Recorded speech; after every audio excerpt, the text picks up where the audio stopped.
Well, we are at 12 o'clock. Oh. Absolutely. No, it was great timing. Thank you so much, all of you, for joining us today. We're really happy to present to you with our presenters here as well. Today's presenters are the leads here at ADR Advantage, a premier conflict resolution firm with 30 years of experience partnering with federal agencies, private companies, and many other organizations across a wide array of industries. ADR Advantage offers this session in partnership with Graduate School USA. And they recently launched a brand new series of virtual conflict resolution and mediation courses that you'll hear more about in this session. Tara Taylor is the managing director, and Melinda Ostermeyer is the director of programs for ADR Vantage. Both are conflict resolution and organizational development experts, as well as certified mediator and coaches. And together they bring over 55 years of consulting and training experience. So, Tara and Melinda, over to you. Thank you so much, Amanda. But don't believe that 55 years could be between the two of us. That sounds so.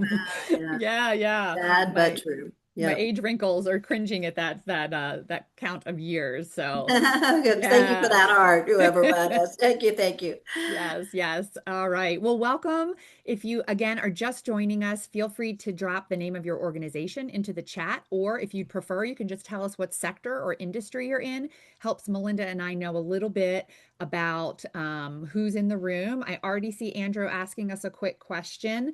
This is focused on workplace mediation. However, all of the skills, all of the content are very applicable to other types of mediation, and we can talk more about this. But this is really going to hone in on workplace in particular to give you the kind of credential that you could use on your resume, in your current organization, or in the future. Yeah. So, Depending on what kind of family work you were doing, you would need more specific case role plays that might deal with family issues, learn about child support guidelines and other kinds of family related things that might come up in a mediation context, which you would not get in this particular course. absolutely. All right. Well, before we sort of get into all the details, I'd love to just do a quick temperature check from everyone who's here. So, just if you want to use your emojis, you can, or you can just drop a word or two in the chat to tell me how conflict feels in your current workplace. And if you're not working, you can think about the last workplace that you were in. If you want to use your emojis, there's a little heart button at the bottom that says react. If you can't find it, it's under the more with three dots, and it's a little heart that says react. There's some emoji choices there. Yeah, we Or, found out that emojis are a little more limited, so we wanted to broaden this and added the put in a word. yep, So yep. if you feel restricted by the emojis, please use the one word option. Yeah, drop a word in the chat. When you think about conflict in your organization, in your workplace right now, what's the feeling? I see a lot of the O faces, which I always interpret, Melinda, as either I'm scared or I don't know or Yeah, or surprised. oh my goodness, what is going to happen? Yes. Yeah, yeah. And feel free to drop a word in the chat if that's more helpful. Yeah, we all have some sort of reaction when we think about conflict in the workplace. Yeah, Andrew, right? Thumb down for sure. Some of us feel trepidation, some of us get anxiety, some of us feel worry, others of us are ready for that conflict because it might generate some innovative ideas and some good, positive friction in the workplace. So, however you feel, we're going to kind of bring that into this session to hopefully give you skills where you feel more confident in addressing any kind of workplace conflict situation. So, in addition to using the chat, your emojis, we're going to do a poll for you. And if you've never done a poll, it's here on the slide. And in a moment, Shige is going to do a little pop up that comes onto your screen and you get to vote. So the question is, how prepared do you feel like you are to handle the conflict situations that you face in your workplace? So, Shige, if you'd go ahead and launch that, you'll get a little white pop up screen and you just click on the choice. How prepared do you currently feel to handle conflict situations that you're facing at work? We're going to give everyone maybe 20 seconds. Yeah. I always feel like I should be drum rolling right about Dun, this dun, dun, time. dun. Yes, yes. This is a little interactive on the front end because we want to see where you're coming from and adjust some of our comments. All right. Wow. Okay, terrific. So mostly prepared, but sure, there's situations that still catch all of us off guard. Absolutely. Then we've got some folks who are somewhat prepared, some folks who are underprepared and feel it. Yeah, and nobody selected very prepared, right? So I think that's probably very honest, Melinda, that even as conflict resolution experts who've been doing this for a very long time, we can feel prepared and still be caught off guard with situations that are unexpected. All right, so thank you for voting in the poll. We're going to do a little more of that as we get into it, but I think it's an interesting gap between how we feel about conflict and how prepared we are to deal with it, right? Sometimes our confidence is more and we still have that feeling of fear and anxiety. So learning how to mediate and doing it through a professional certification program can really help you close the gap so that your feelings are more about confidence and skill and readiness than they are about anxiety and worry and fear about it. So, in the next 60 minutes, Melinda and I are going to go over sort of a quick agenda and tell you what to expect. We're going to make the case today that mediations may be one of the most, mediating and becoming a mediator is one of the most powerful professional skills that you can develop. And we're going to show you how our full 7-day online virtual certification course can help you change how you handle conflict forever. Um, it's not a participation certificate course, just to let you know. It's a professional credential that qualifies you to serve as a mediator in your current organization, in your state or local court system, for local mediation programs, and anywhere else where they find that they need conflict resolvers to be part of the organization. So today we're going to quickly talk about mediation and how it applies across all sectors, government, private companies, nonprofits, consulting, wherever you're coming from. We're going to talk about the benefits of the certification course and how you can bring those benefits to your current organization. We'll give you a sneak peek at a few of the skills that we really hone in and develop in the course. And we'll also give you course details. What do you need to know about registering and getting involved? And then we'll try to save some time at the end for questions. Certainly, if you have a question along the way, we'll do our best to navigate that. And if we don't get to it, we'll save it till the end. So here we go, right? Sound good for everyone, hopefully. In a moment, we're also going to ask Shige or Amanda to drop a handout. Yeah, thanks for the claps. A handout into the chat that's going to give you the details we discuss, as well as something that you could take away and refer to later, or maybe even share with your boss or those who might fund you taking the course. So feel free to look at that handout later, but we'll also drop it in again during the chat. So, Melinda, I think you're going to give them some information from here. Yeah, I am. I'm going to talk a little bit about why mediation matters, but I want to start with a story about somebody who was in a mediation certificate course, because that hopefully will be you someday.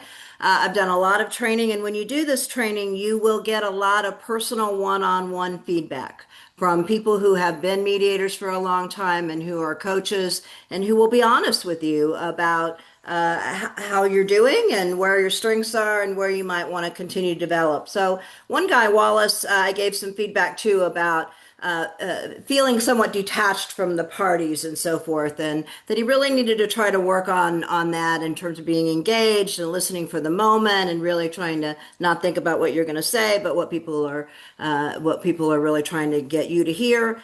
And so forth. And so, anyway, he went home, worked on it, called back a week, and was really shocked at the difference that just this one skill, simple, but simple doesn't mean easy, made in his life and his relationships, which was in and of itself a blessing. But Wallace went on to be the ombuds of the Pan American Health Association. He was the director of training at the DC Court's dispute resolution program. He was a mediator for the World Bank and for the IMF and for so many others. So he really did change his career as a mediator as a result of this one course that set him on his way. So again, those kinds of changes do happen.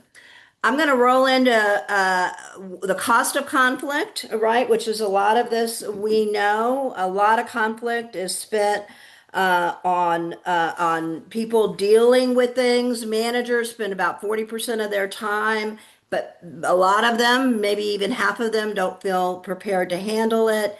A third of employees deal with conflict a lot, right? And that's going up and up and up. So again, justifying and realizing the need for folks to be able to handle conflict in a different way. And this is my favorite one. Employees, and maybe you have done it yourself on occasion, avoid people, relationship situations if they think conflict might be about. They go the other way in the hallway. They avoid elevators. They skip meetings. They stay quiet, et cetera, because of it. So there's a lot of energy going in to conflict in organizations. I'm wondering if people can give me a heads up if these three statistics sort of hit home to you. Do you feel like you live your life in these three? Are you taking, different routes to miss people, feeling like you're dealing with more conflict year after year, things like that? Yeah, it's really true. We're living it day in and day out there. So it is everybody's experience. We're going to do another poll, and I'm going to ask you, Gay, to bring that up. But where, so knowing that there are a lot of conflict does exist, let's try to sort of pinpoint where or between whom it's happening. So Shige is going to put up another poll for you, but in your organization, and you can select all that apply, I assume there will be more than one, but supervisor employee tensions or tension between teammates or coworkers, leadership or cross division ones. We see that, work with that. HR complaints or investigations, EEO discrimination type situations, grievances, either union or non-union, or all of the above, if every single one of those hits your organization. So take a moment. What are the ones that you're seeing in your organization, and where they're all coming from? Yeah, even if you don't see them personally, most of us have a sense of where those conflicts Yeah, exist. Yeah, exactly. take a moment. If it's your first time doing polls, it's kind of fun. You get to interact with us on the screen, but you don't have to be on screen yourself. Yeah, maybe 10 or 15 more seconds, and then Shige Yeah. is going to share. All right. Eager to hear this. Where people come out? Oh, all over the board. Well, a lot of all of the above. Yeah, the team, the coworker, the supervisor, employee, these are real life people to people situations, right? All of this is happening between individuals. And in the mediation certification course, you will experience role play practice scenarios that really mirror real life situations in all of these cases, right? So as a workplace mediator, you sort of need to figure out how that process plays out, no matter the relationship between the people, because as you can see here, conflict happens sort of everywhere in a workplace. All right, Shuga, if you can close that, and we will go on. Okay, so I'm going to go over this really quickly, particularly for those of you that are in the federal government. There is an Administrative Dispute Resolution Act that went into place some time ago. It sort of authorizes the use of various ADR processes, mediation being one of them. Really, it requires agencies to adopt and promote these processes, and so forth. So it's an important act. It encourages contract review and that kind of thing to go over. So there is some impetus and sort of groundwork laid in the federal government as a result of this. Yeah, and just as a side comment, it really is where other organizations looked for guidance. When the federal government started to require the use of ADR, so did a lot of private sector organizations and nonprofits because they saw the benefits. Absolutely.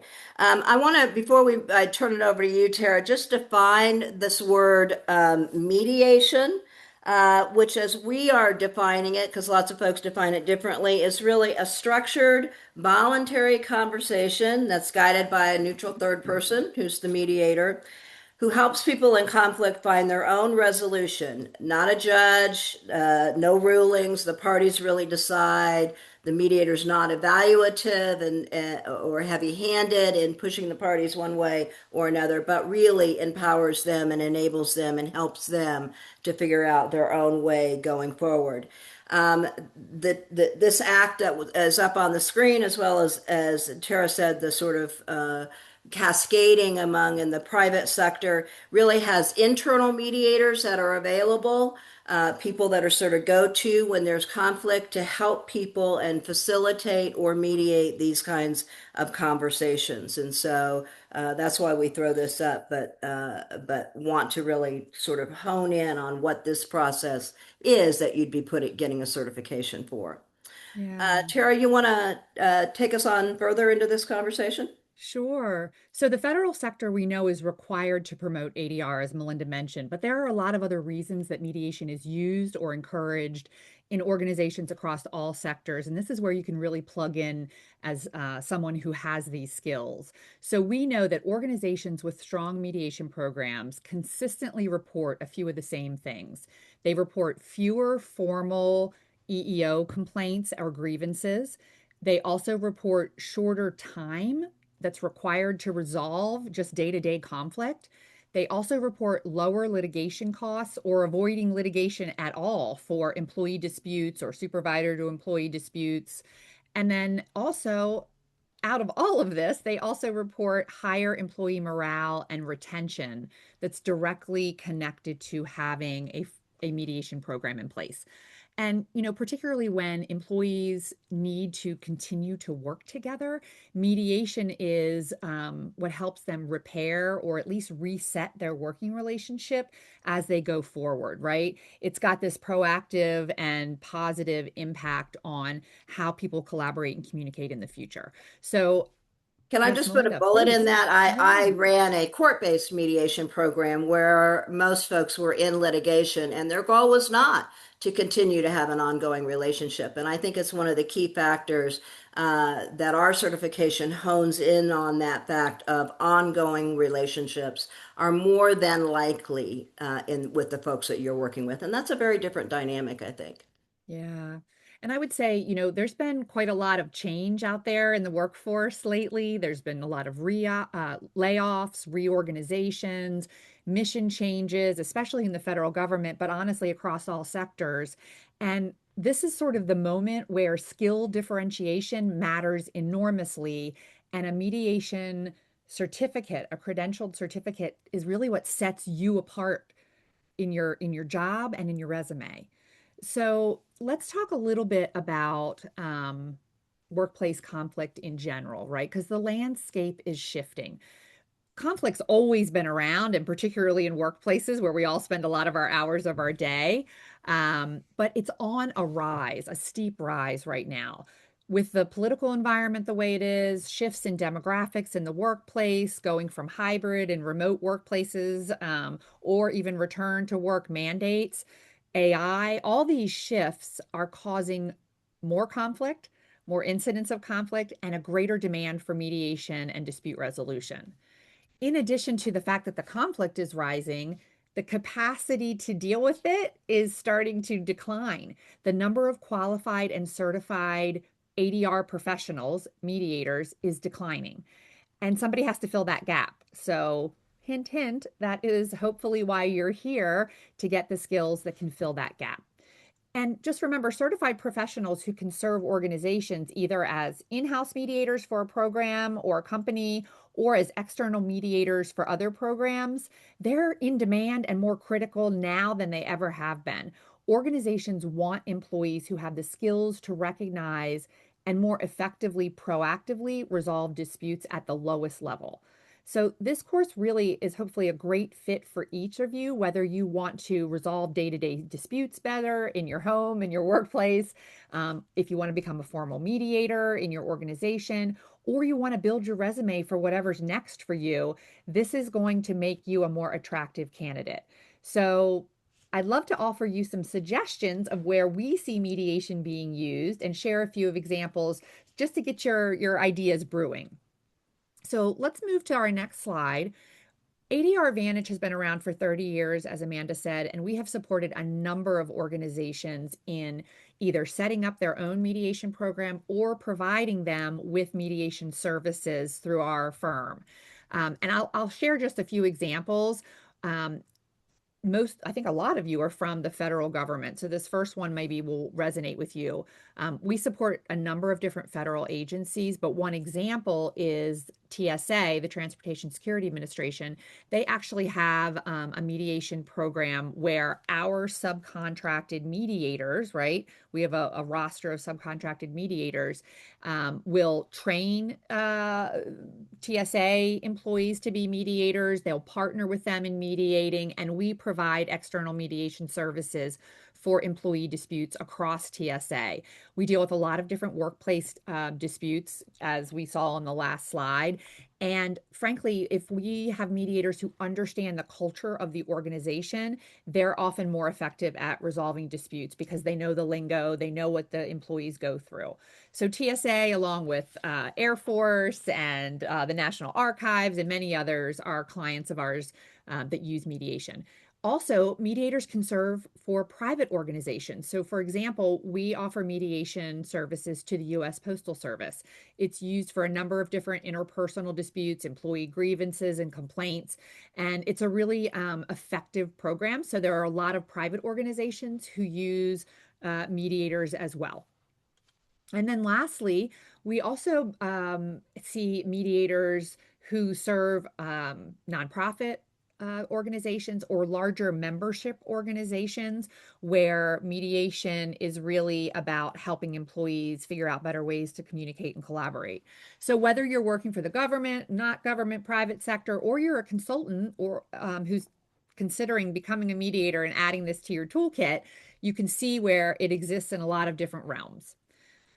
So I want to also mention what's interesting is all of the studies show that there are significant settlement rates and high participant satisfaction in all of the cases where people attend mediation. But even when cases don't settle, parties report feeling heard and treated fairly. And that sense of fairness is really what reduces complaints and grievances because people want a fair process, and that's what mediators can provide for them. All right, so after hearing all that, give me a thumbs up emoji, or you can put it in the chat if you know of any organizations that you think could benefit from having trained internal mediators. Whether it's your own organization, maybe it's a community group you're part of. Yeah, lots of thumbs up, lots of thumbs up. You may be from an Absolutely. organization that has them already, right? But Yes, but they're maybe needs beneficial. more trained mediators. Absolutely. Yeah, so let's talk about what it actually takes to become a resource in your organization and build your own skill set. Did you want to Um, drop the handout in yeah, the chat, Tara Shige. Yeah, or yeah. Amanda? Yeah, we'll drop that Sure. handout one more time I'm in the gonna do chat. it. Just It's actually in oh there, oh, Melinda, I'm so no sorry. Just worries. yeah, I didn't realize it just went out a second ago or so. Sorry Yeah, about that. yeah. Need to interrupt you. So, Absolutely. So our handout has a lot of information. I saw a lot of thumbs go up. So let's move on to our next slide and we'll talk about what this certificate course is all about. So remember I said it wasn't a participation course. This is really a professional certification and it gives you a nationally recognized credential from Graduate School USA, who has their accreditation by the accrediting council for continuing education and training. So you're getting this certificate that really holds a lot of weight out there in the world. You're also going to receive continuing education credits. 4.2 CEUs are awarded. Oops, if you could oh, head back. sorry. No worries. I jumped the gun, Tara. No worries. 4.2 CEUs will be awarded to you, and you can apply those to any sort of professional development that you're doing for anything. If you're a social worker, if you are a trainer, if you are in the mental health field, if you serve veterans, all of those CEUs can be applied for your continuing education. Plus, if you have any connection to human resources, we also award 42 professional development units. We're a SHRM recertification provider, the Society for Human Resources Management. So you'll also get those credits, a digital badge, and a certificate that you can carry with you to any organization that you're with. So you get a lot out of this professional certification. Also, let me quickly hop to the next slide and talk to you about what our course involves. Yes, now we're ready, right? So this credential totals more than 40 hours of live mediation training. And 40 hours is generally the standard for most programs out there. So state courts, you could go and be on a roster for your state court and serve as a mediator, get experience, and you'll meet those training requirements. Also, if you're in the federal government or you want to mediate for a federal agency, then Melinda, if you'll pop up that next box there, having this certificate qualifies you under that Administrative Dispute Resolution Act that we mentioned earlier to serve on your agency's mediation roster. And lastly, this certificate qualifies you for national mediation associations. It's recognized by the Association for Conflict Resolution and the National Association of Certified Mediators. So pretty much you can port this certificate to any place you want to go and become a mediator. And I'd like to also share, if you are somebody who is in a people-centric role like HR, talent development, even if you're a manager, right? This course gives you a practical toolkit for handling complaints more effectively. You can handle EEO, you can manage legal exposure for your organization. And if you're a manager or a team leader, but not HR associated, you're going to use these skills every darn day, right? You're going to use them in team meetings, in performance conversations, in every difficult thing that's going on in your team. You're going to be more equipped with the skills that you get in a mediation course. So even if you never mediate formally, you'll use the skills. The certificate actually also helps across a lot of different positions and sectors. So you'll be a trusted internal resource for your organization. You'll qualify to serve on community or other organizational roster panels, right? And you can also apply for mediating in a court setting, in a community mediation program. And really, it adds a high demand professional certificate to your resume and your portfolio, which is also helpful if you want to do consulting or if you're a private contractor or if you're in any kind of customer service or legal role. All of this applies for you. So Melinda's going to talk a little bit now about how the certificate applies and give you some more details. Yeah, just keeping on with that sort of leader manager role. If you are on a federal senior executive track, we're not going to go through these because it may or may not really pertain to folks in the audience today, but just know it hits on all of the 5 ECQs. So it really is also a leadership development tool as well. Want to shift to skills and what's actually going to happen in the course. Look at all these different skills and techniques. We're going to show you a 7-stage model. We're going to hone in on a lot of very specific mediator skills and techniques. You're going to do a lot of practice. If you think that you are going to come and sort of hang out because it's virtual, you'll be surprised you won't be hanging out. There are a lot of practice sessions. This is a learn by doing kind of thing. And we have a lot of case facts and case scenarios that we have been told are really realistic. And when people actually get out there and mediate, they're like, oh my God, I didn't think that that was going to be the real deal, but it was.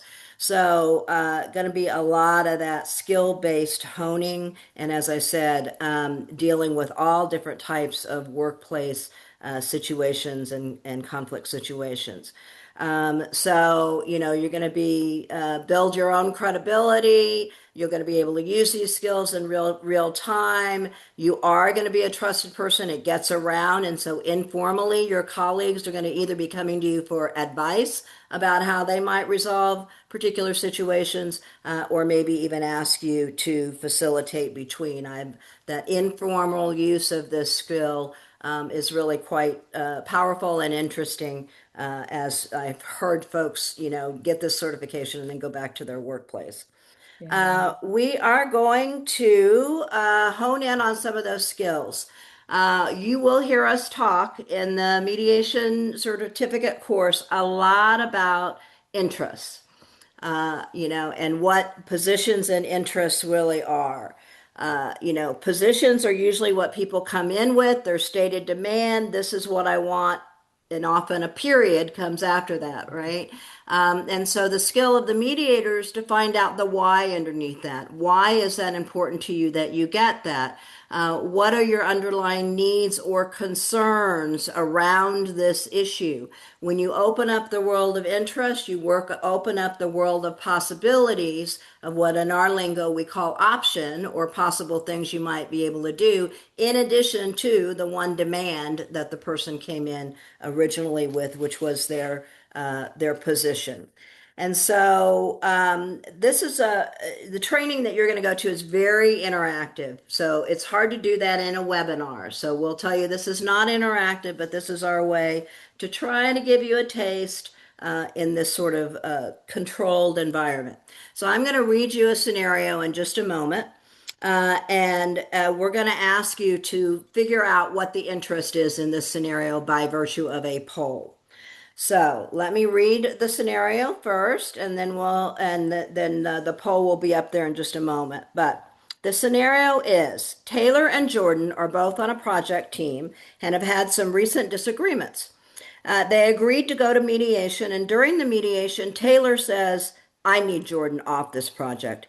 Every time I bring something to the group, Jordan shoots it down and undermines my credibility and in front of the team. I cannot work with him. So, if you were a mediator in that situation, what do you think you are hearing underneath all of this that is in Taylor's interests? And you can select all that apply. Again, we all have multiple interests. We usually don't come in with the one and only interest, which makes this game more fun to find out all the things that are going on. But in this situation, you hear Taylor say this, and Shige, I hope is opening the poll is Yep. open. What do you select as the interest? Is it to be heard and respected in group settings, to feel that the contributions are taken seriously, to have a functional working relationship, to protect professional credibility, or to be removed from the project? So, what do you think are Taylor's interests? Yeah, I'd love everyone to try this out because this is sort of the real stuff that you have to start listening for as a mediator. Takes a little finesse. Take a moment to vote on the poll, and then we're going to see how you did.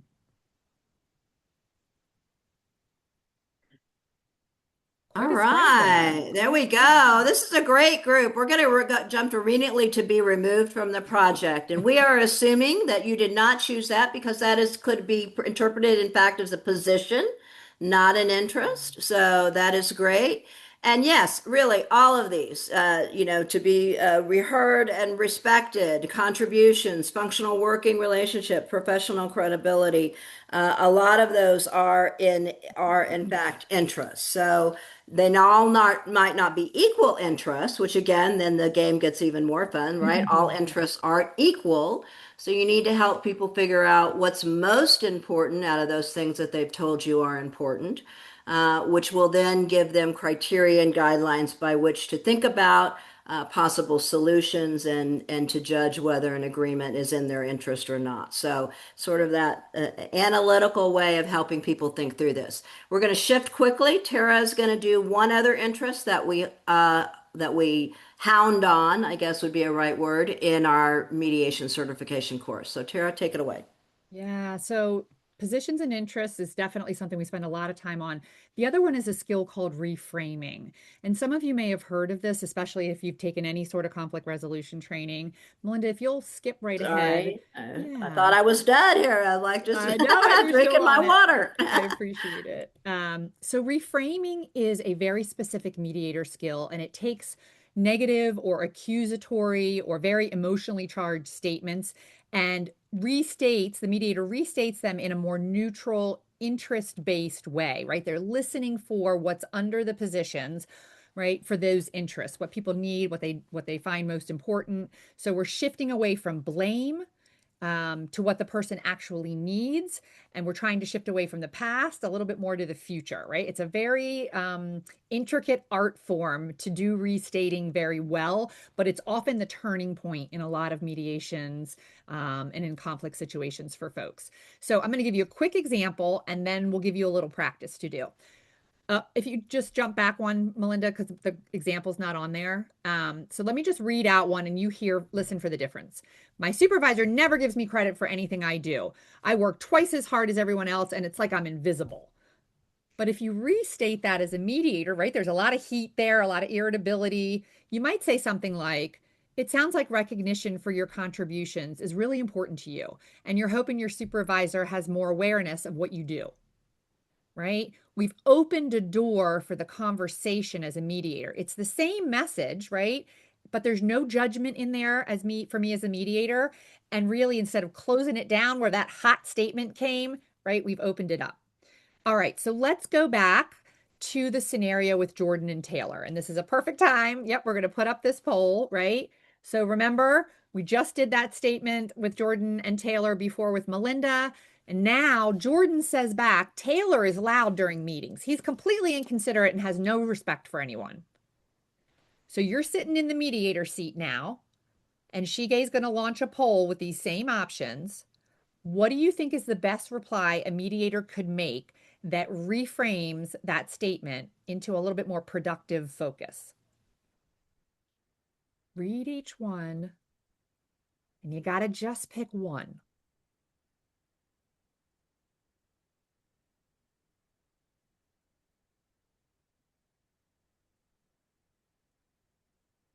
Take a second, put your mediator hat on, pick one of those options, and this is what you're going to try to say back to Jordan. All right, let's see how it worked out. Okay. So kind of an even split between A and B, and nobody chose C and D. So drum roll, please. What is the best answer in this situation? The best answer from a mediator perspective is B. Lots of you got that. B. Sounds like you're requesting that Taylor try to keep his voice level down during meetings, right? And what's interesting is it takes that blame, that heat out of the statement that was very emotionally charged and reflects back the underlying request. What's underneath that Jordan needs, right? And it puts it in a more neutral statement. That one skill can change the trajectory of the whole conversation in mediation. When emotions are high, people only hear the blame. So as a mediator, we got to cut through that, and that's what you'll practice over and over again in the course. So don't despair though if you chose A, right? A is really one that I know a lot of you were drawn to. The difference is if you say, "Hey, you feel Taylor's inconsiderate and doesn't respect you or others." It kind of labels Taylor, right, as this inconsiderate, disrespectful person when one, that may not be the case. And Taylor's sitting right there at the table in the mediation or on the screen in the mediation with you and is probably going to feel doubly negative, right? Because you kind of reiterated as if it's the truth, right? As if them being inconsiderate and disrespectful is the truth. So that's a tough one, right? And these are the fine-tuned things that we do. Now, nobody picks C and D, and I really appreciate it because C reinforces the blame, right? And it doesn't get at the request. D really kind of sounds like a leading question. There's a little bit of judgment there. So you did a terrific job. And I love that we were kind of split, right? There's some growth opportunity and some practice that could happen. So that example is just one of the types of workplace friction that happens between coworkers. And it's one of the ones that we'll practice in our training to really give you lots of realistic scenario practice. So we're going to do one more poll very quickly as we move towards getting into more details for the course. Based on everything you've heard so far, quick decision. What would make enrolling in our professional mediation certificate course easier for you right now today? Shige, would you launch that poll so people can vote? Thank you so much. Yeah, just a quick choice. You only get one.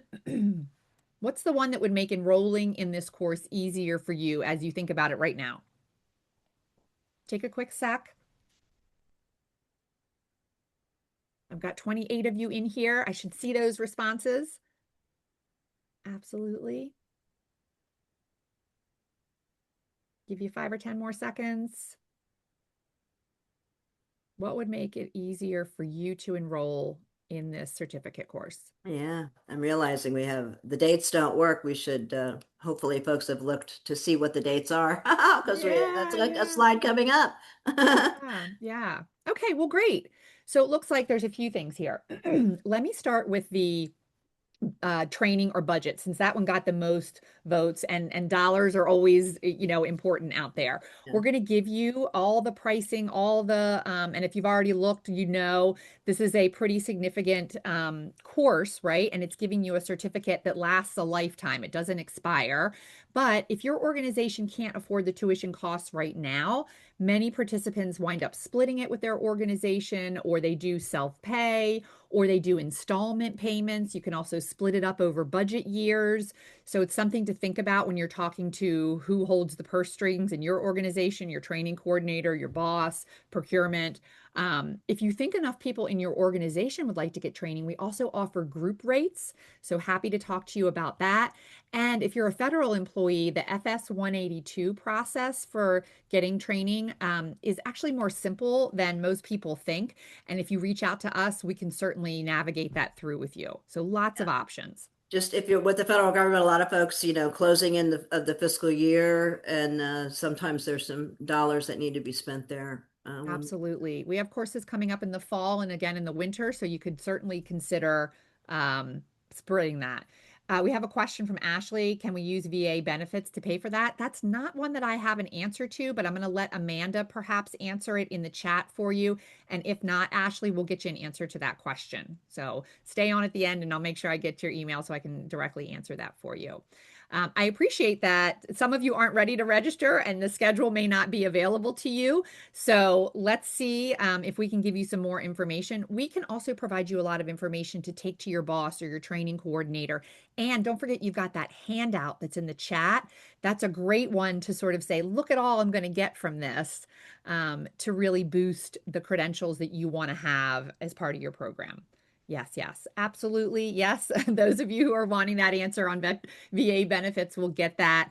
And we'll see if Amanda might even be able to get us an answer by the end. Absolutely. All right. So let's go through the specifics real quick. I'm going to close out this poll. Let's give you the details. If you haven't already looked, I did drop the link earlier for all of our courses here in the chat, but I'll drop them again.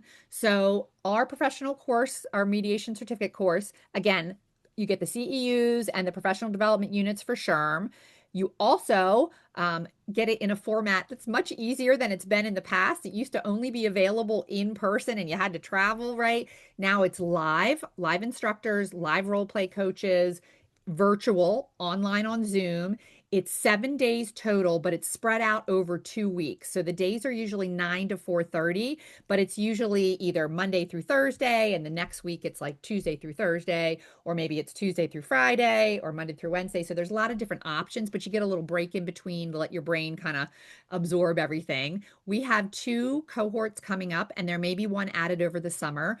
But it's plenty of time for you to plan. There's one in September and there's one in November. And again, if your fiscal year ends September 30, that might be an interesting way to split the cost over 2 fiscal years. So just an option to think through. Also, the tuition and the class size are listed on the website.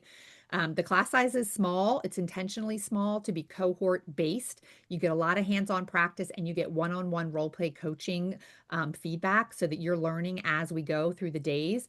The tuition is $34.99, comparable to going to a conference for many folks, right? If you go and you enroll in a conference and you go and you travel, you often add up to this, but this is really giving you a lifetime credential for something that can be applied for your organization. And we do accept different types of funding. So we're going to find out about the VA benefits for you. And remember, mediation skills aren't just for the workplace, right? We're talking about this in a workplace setting because we want your organizations to benefit, but every skill that you build, listening to understand, reframing, listening for interests, right? Helping people find common ground. This is the stuff you use in your family, right? Or with your neighbors or with your kids' sports team. You're going to use this over and over again. And I have to tell you, my career, which has coming on 30 years here in mediation, every time I've applied for a job, every time somebody has seen what I do for a living, They're fascinated and they want people with these skills. It's always the question I get in any interview is, tell me about your mediation skills, right? Because they know this is something valuable. Absolutely. All right. So we want to also give you a little bit more time to ask questions. We're coming here towards the end. So Melinda, I'm going to turn to you and then I'm going to peek in the chat. Yeah, just wondering if folks do have questions. I can give you a few answers to some of the more frequently asked questions, but let's see if what folks have on their minds right now, if anything. I think we have a relatively small group, so may not be a ton of questions this today.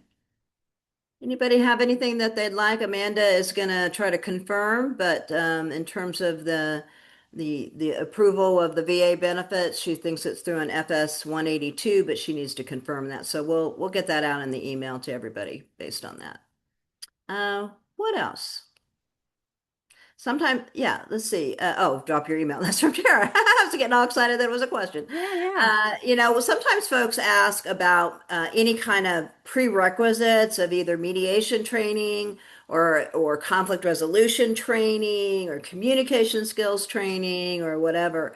And really, you don't need any of that coming into this course. So we really assume that people do not have mediation skills training per se and build on that. If you do, then we'll expect a higher level of performance out of you during role plays, and we'll provide feedback accordingly. But you do not need that at all. Another thing that just came up while you were talking is some people will say, well, I'm not really a conflict person. Like that's not my thing, right? And actually, that doesn't have to be your thing, right? You don't have to like to argue or be, of a legal mindset or be aggressive or like to confront people. None of that's necessary. The best mediators are just people who are curious, right? Who appreciate a structure, right? Because you are offering people who are in conflict a structure to have the kind of conversation they haven't been able to have, right? So these skills really are human skills, right? It makes us stronger, better humans. And I think you being interested in it means that you're perfectly suited to come into the course. Um, Absolutely. We do realize, people have day jobs and 7 days is a long time, and it is. When you get into it and you see the practice that's required and the patience sometimes, you'll see why it's 7 days and why 40 hours is a minimum for most standards. But we have tried to be flexible here. Unfortunately, it is something that you will need to attend everything in order to get your certification. But we tried as best we could to stagger the days of the week, and as Tara said, to give you a breather here and there. But we certainly do acknowledge that that's an issue. Though, on the Currently flip an side, ADR. Melinda, if just on the flip side of that, you get a credential in less than 2 weeks, Well, right? And that's and true. that's You're amazing to always a me. positive thinker. Right. I am because it used to take a lot longer and it wasn't structured as well, right? In less than 2 weeks, you have boosted your resume times 10. You've brought new skills into your organization, right? And I think that's grounds for thinking about, a step up in your organization. Maybe you're looking to go to become a leader or a manager, right? You're becoming the person that people trust because you have a skill that not everyone has.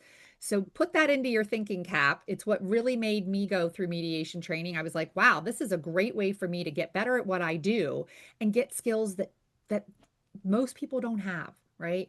You're going to be differentiating yourself from anybody else and be better at your job and better at being a human altogether.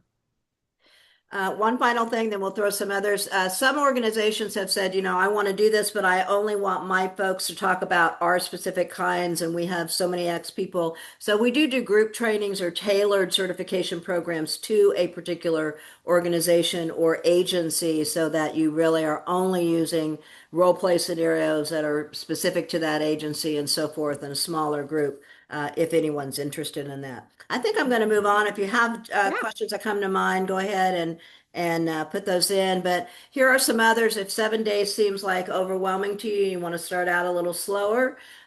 You can see, and we just threw our link in there. Managers and mediators, a 1 day using AI to prepare for difficult conversations. That, the learning the AI world has been quite interesting to me personally, and particularly in this world of communication and conflict resolution. How do you use it thoughtfully, where it is a benefit and not detriment?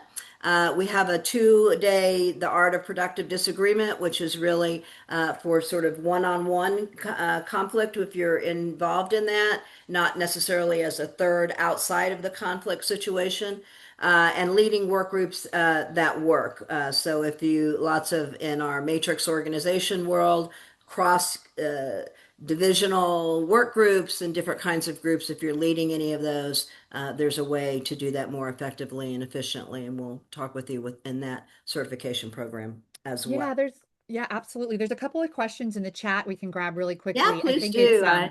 Yi, Can you? and forgive me if I'm saying your name incorrectly. Yi asks, is there's a recommendation for the sequence of taking these courses, especially if you're new to the topic, which is a terrific question. So one, come to all the free webinars, right? Because you can get those tucked in. In fact, we do one on brain-based strategies for conflict. So we'll make sure maybe Shige can drop the link to all of the free webinars right into the chat for you. And then I would say, Melinda, obviously the mediation certificate course is going to give you everything, but you may want to start with something like the 2 day Art of Productive Disagreement that really grounds you in some great skills. If you're a manager or a supervisor, the 1 day manager as mediator really gives you a tight, good framework for dealing with conflict on your teams. And then if you're somebody who's into technology, AI's, taken over the world, but we especially blend AI in a safe, effective way with best practices for conflict resolution. So I teach that 1 day course and with some other folks and would love to have you in that one. So any of them I think you could start with. Great questions. Dana, you said, are there additional courses available to non-federal employees? So we are in partnership with School USA to use their platform, but it is not limited to federal government employees. Any of our courses are open to anyone to sign up with. It's open enrollment. I've put the registration link into the chat. Shige's also sharing the webinar link there for you. So anybody can sign up for any class. In fact, we have lots of folks Yeah. outside the And government. just to let you know, our scenarios are those interpersonal relationship based in organizations. So you're not going to feel that the scope is so federally narrow. It's really going to be applicable in terms of our scenarios applicable in any workplace. Yeah, Yeah. absolutely. So I dropped the link one more time for all of our classes, including the professional mediation certificate course. We're coming to the end. Any other questions you can feel free to put in the chat. This is also where you can reach Melinda and I directly, workbetter@adrvantage.com. I'll drop that into the chat as well. If you need information regarding the VA benefits and you did not put your email into the chat, please go ahead and do so. You can also, and I'm going to drop this into the chat as well, contact Graduate School at support@graduateschool.com. It's a great way to ask any question about funding, dates, scheduling, all of that. If you've got questions about content, we can also answer those other questions at workbetter@adrvantage.com. And guess what's one of the best gifts at the end of a webinar? To let you out a little early. We are so happy you came. Thank you. Thank you. We'll stay here for a few more minutes if you have any specific questions. Melinda, would you like to say Yeah, thank anything? you. We certainly hope to, well, we see it's on the slide. See you in an upcoming course. But no, you really, this certification course is, there have been some courses like this that I have attended, leadership development courses or things like that, that have shifted perspectives. And I think this is one of those courses. So I hope if you're in the mood for that, that you come join us and learn a new skill. Absolutely. Take care, everyone. Stay if you have questions. Have a wonderful rest of your day. Thank you.